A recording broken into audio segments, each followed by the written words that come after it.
Have you recently been in an accident and need some legal advice? Have you noticed that around the holidays, accidents tend to happen more often? If that happens to you or has happened to you recently, you might want to find a lawyer to help you tackle all of the guesswork when it comes to personal injury compensation.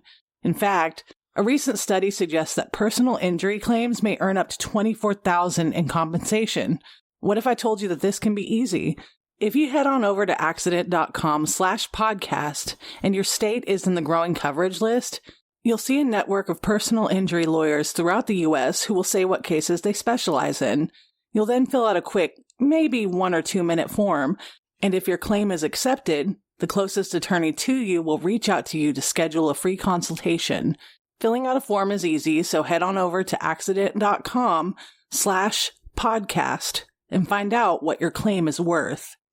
A Nefarious Nightmare contains themes that may be explicit or triggering for some. Specific warnings and disclaimers will be mentioned in the show notes. A Nefarious Nightmare assumes all parties that are mentioned in these cases to be innocent unless proven guilty in a court of law. Listener discretion is strongly advised. You can help us grow the show by leaving us a 5-star written review on Apple Podcast or Spotify, or you can join our Patreon for lighthearted bonus content. With this, welcome to Season 6. Paris Lee Bennett is an American psychopath and murderer. He brutally killed his younger sister, which is known as Sororicide, when he was just 13 years old. He committed the heinous act by sexually abusing her while stabbing her 17 times. He took full responsibility for his action and is still serving his sentence.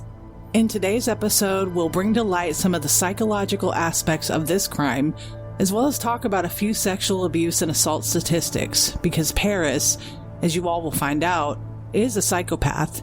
It's been noted that he's also a genius, all of which is a recipe for a cold, murky, and very troubling swamp of clues into the mind of this disastrous and horrifying situation. With this, I'm Courtney Fenner. And I'm Amanda Cronin. And A Nefarious Nightmare presents West Texas Psychopath, The Murder of Ella Bennett, Part 1.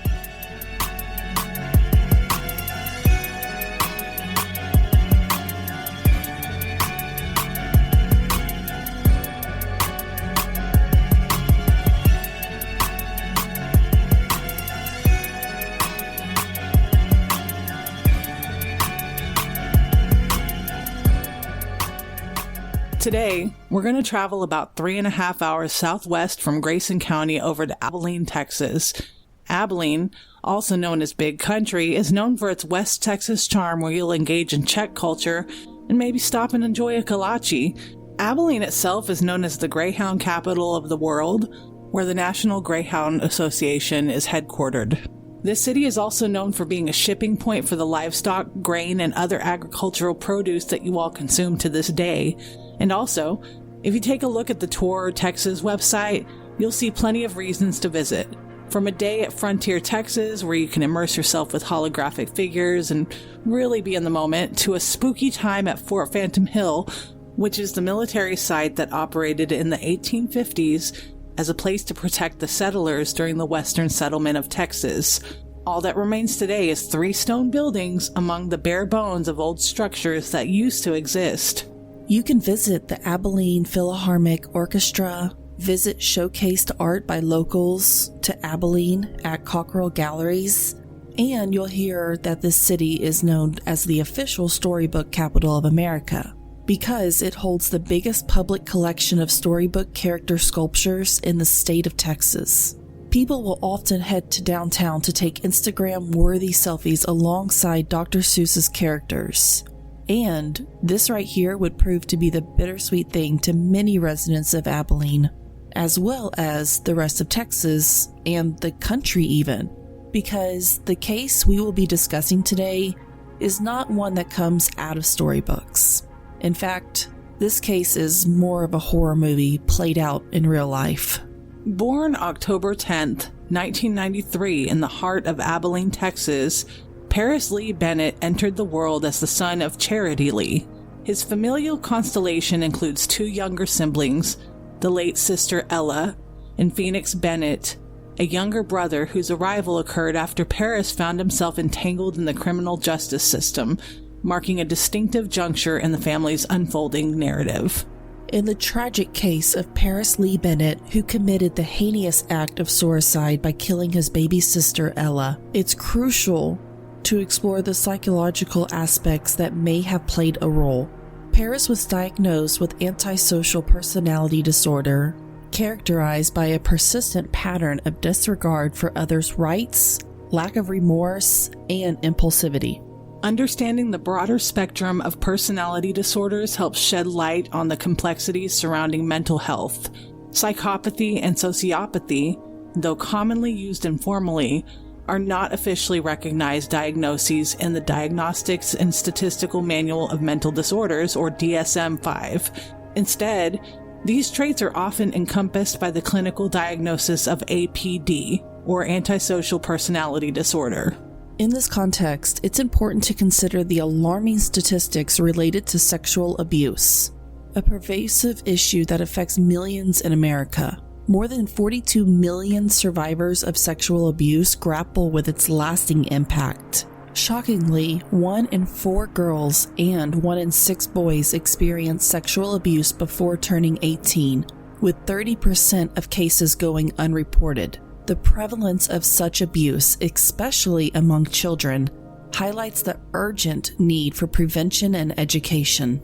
Paris's case underscores the devastating consequences of untreated mental health issues and the importance of addressing them comprehensively. Through understanding and awareness, society can work towards preventing such tragedies and providing support for those affected.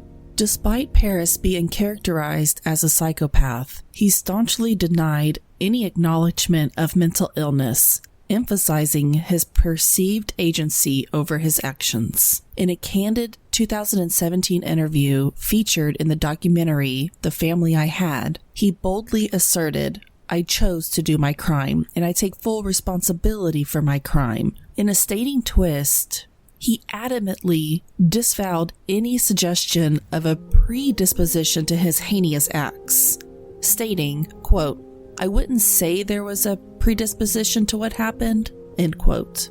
During this revealing interview, Paris sought to distance himself from the narrative of mental illness, asserting his sanity and control over his actions. His firm declaration, quote, "I'm not insane and don't suffer from any mental illness," end quote, offered a glimpse into his own perception of his psychological state, presenting a complex interplay between his self-awareness and the external diagnoses surrounding his actions.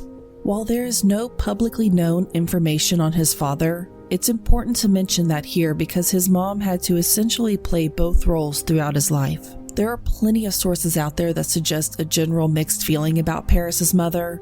Some who feel like she did the best she could, others who found her to be oblivious and careless in a lot of ways, and even stating that she was just delusional. We leave all of that up to you to decide, but the backstory on Charity Lee, Paris's mother, is that she was born into a very wealthy family. Unfortunately, when she was just 6 years old, her father died, leaving her with an absentee mother. Charity's family history is marked by the complex relationship between her parents, Kyla Clark Bennett and James Robert Bennett Jr., which unfortunately, when Charity was just 6 years old, her world was shattered when her father was tragically murdered in March of 1980. This devastating event took an even more ominous turn as her mother, Kyla, faced arrest in connection with the murder. The ensuing legal saga saw Kyla being charged, tried, and ultimately acquitted of murder for hire, sparing her from a potential life sentence. However, Charity's perception of her mother's innocence diverged from the court's decision, fostering a lingering sense of distrust. In layman's terms, Charity believed her mother to be guilty. In an attempt to garner attention from her mother, Charity intentionally turned to substance abuse as a child, but Kyla remained disengaged. The strained mother-daughter relationship fueled speculation that Kyla, too, might have exhibited traits to psychopathy. This tumultuous backdrop forms a crucial part of Charity's journey, shaping her experience and influencing the complexities she would later encounter in life. Charity, possessing considerable intelligence, demonstrated her academic prowess by graduating from school ahead of schedule. However, Despite her initial successes, life took a tumultuous turn as she succumbed to a profound depression, leading her down a dark path of heroin addiction. When she was just 17, Charity's struggles reached a breaking point, prompting Kyla to make the decision to throw $100 at her. She then issued a blunt ultimatum. Either Charity could choose to use the money to reclaim her life from the clutches of addiction, or she could opt for a more tragic route, using the funds to procure drugs and find a place to overdose. This pivotal moment in Charity's life marked a crossroads where the weight of her choices would shape the trajectory of her future. And it's right here where she decides that she's just going to be drug-free. She's going to live a better life. That's what she wanted to do. With that pivotal moment, Charity made a determined choice to forge a different path for herself. Recognizing the need for change, she sought refuge in a halfway house, embarking on a challenging journey to overcome her addiction and reclaim control of her life. However, her battles extended beyond substance abuse as she grappled with the persistent issues of depression that at times threatened to derail her progress. Despite these formidable challenges, Charity's resilience shone through, propelling her forward in her quest for a personal redemption. In the middle of her journey, she met a man, and their connection led to an unexpected turn of events. She fell pregnant around January of 1993 and found herself facing the complexities of motherhood. Unfortunately, that man that she met ghosted. He just poof, disappeared. Which, of course, left her to navigate the trials of pregnancy and impending motherhood alone. And this unforeseen twist in Charity's story added layers of adversity to her already intricate narrative, setting the stage for the complexities she would confront in the years to come. On October 10th, 1993, Paris entered the world. Despite boasting a genius-level IQ of 141, his early years unfolded like those of any ordinary child. Remarkably gifted and talented, he exhibited a penchant for drawing from an early age of 3, showcasing a creative flair that hinted at his intellectual potential.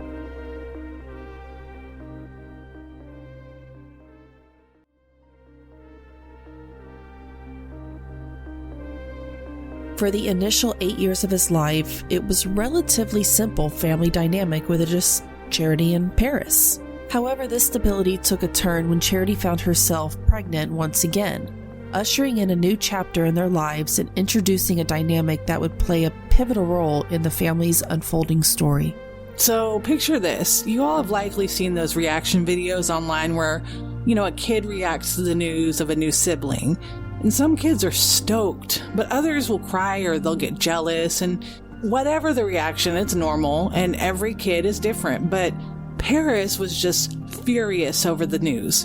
Whenever there was talk of a new baby, he became upset and would even leave the room.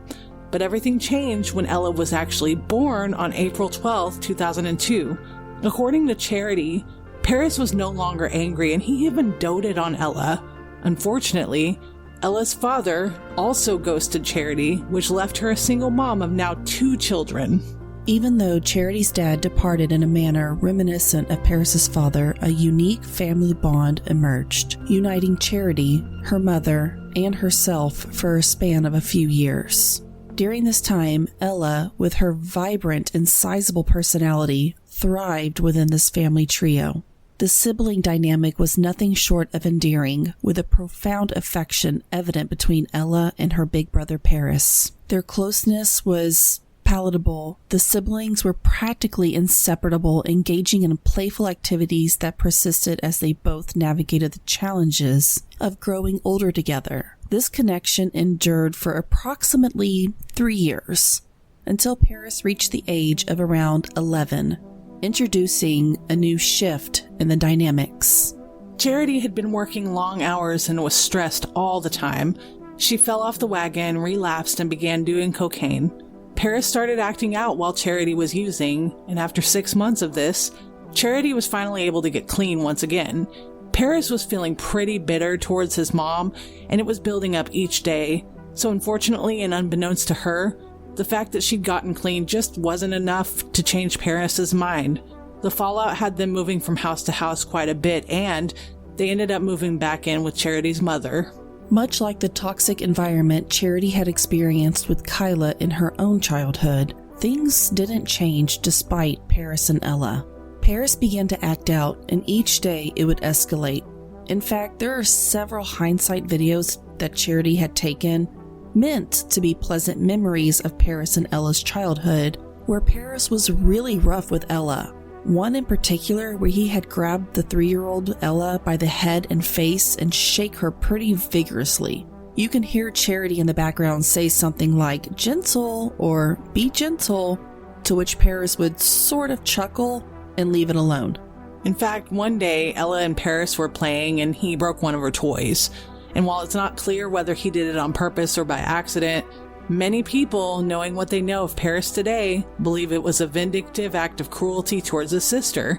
It was as though he wanted to instigate a fight or extract a reaction out of her on his own gain. And Ella was obviously upset. I mean, she's 3 years old and he broke one of her toys. So Charity scolded Paris in this moment. He did not respond well to that.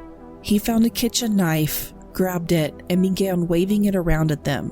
He then ran out of the house with the knife with his mother and grandmother on his heels. Paris's response was to stop and begin waving the knife at them as to induce fear. Fortunately, they were able to grapple Paris and retrieve the knife safely. Charity sensed an alarming departure from normal behavior in Paris, particularly considering his earlier persona as a loving and attentive child prior to her relapse. Intuitively, she felt that something had shifted within him, a realization underscored by the perplexing nature of his actions. While she couldn't pinpoint the exact reasons or triggers for his unsettling behavior, she trusted her instincts that signaled an alarming change in her son. In response to this concerning episode, Charity took the proactive step of admitting him to a psychiatric facility, driven by a genuine concern for his well-being. However, the outcome of this decision proved both baffling and infuriating. A mere week later, the facility discharged Paris without providing Charity with any information about his condition. What compounded this frustration was the facility's omission of critical details, specifically Paris's troubling combination of homicidal and suicidal ideation, along with distressing incidents such as self-inflicted harm by banging his head against the wall. Shockingly, there even existed video footage capturing threatening gestures directed at his baby sister, further highlighting the facility's failure to provide a comprehensive understanding of the severity of Paris's mental health struggles. Charity, Ella, and Paris moved out of Kyla's house to Abilene soon after this entire incident. She ended up getting a job at a place called Buffalo Wild Wings. Then, February 4th, 2007, started as a relatively normal evening. It was cool and it was a little windy, just as you'd expect in Texas winter. Charity left her children with a babysitter and she went to work. And everything seemed to have been going great until police arrived at around 12:30 a.m. the next morning to inform Charity that her daughter had been badly hurt. The heart-wrenching moment Charity asked the police to take her to her daughter unfolded into a devastating revelation that would alter the course of her life forever. The officer's stark response echoed with finality. Quote, "You can't go. She's dead."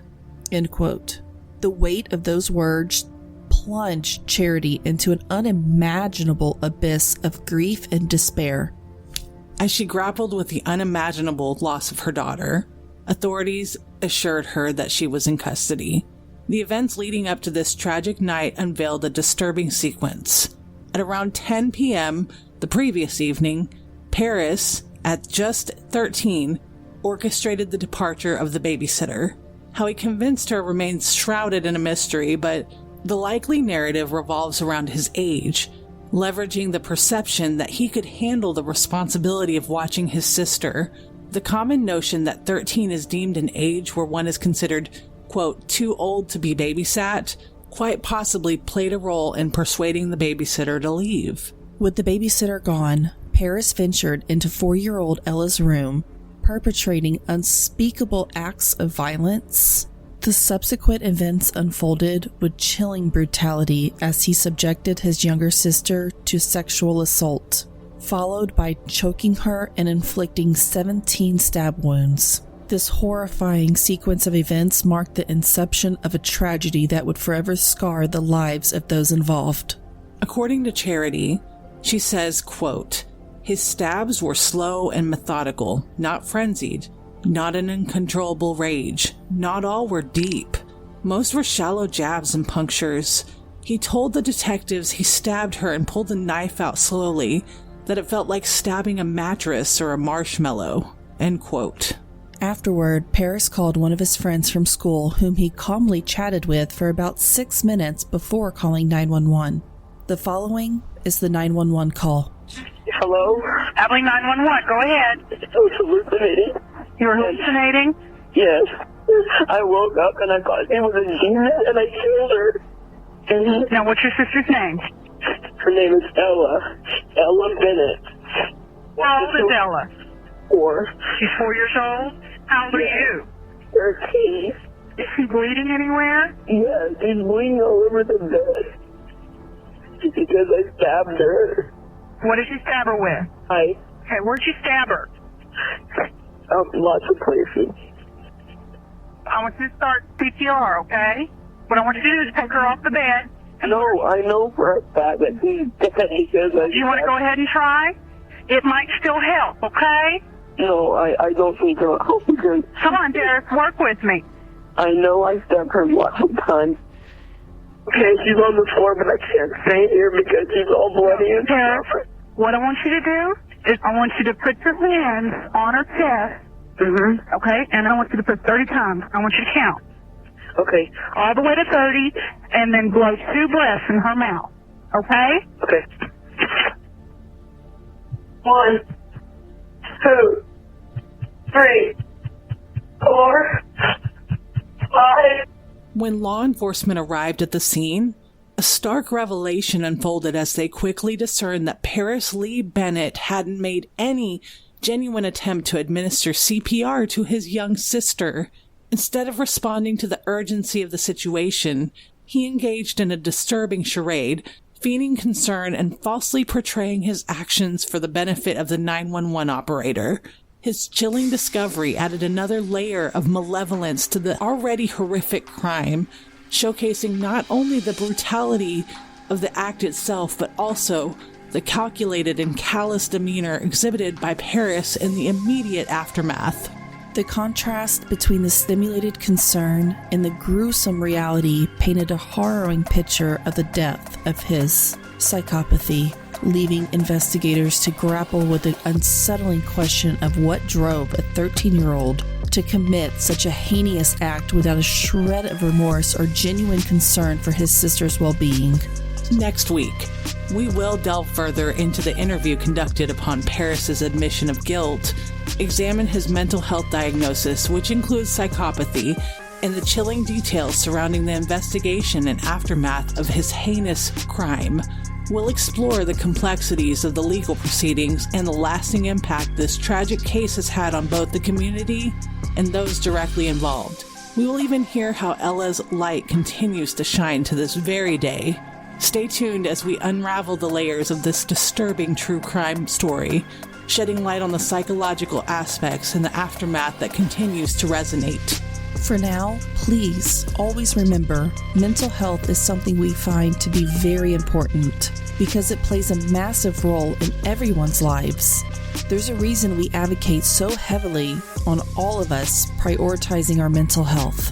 What happened to Ella was senseless and cruel, and very likely could have been prevented. All victims and survivors are bees. Bees are strong, resilient, yet vulnerable. We must protect the bees at all costs, for without bees, we as a human race cannot survive or thrive in life.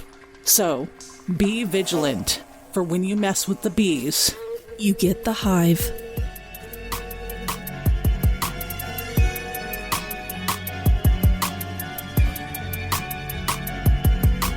Thank you for listening to A Nefarious Nightmare. Music used in the theme was originally by Ghost Stories Incorporated, remixed by Ryan RCX Murphy.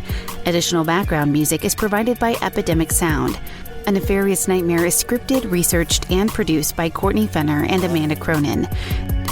I'm Lainey Hobbs, and as always, be vigilant, for when you mess with the bees, you get the hive.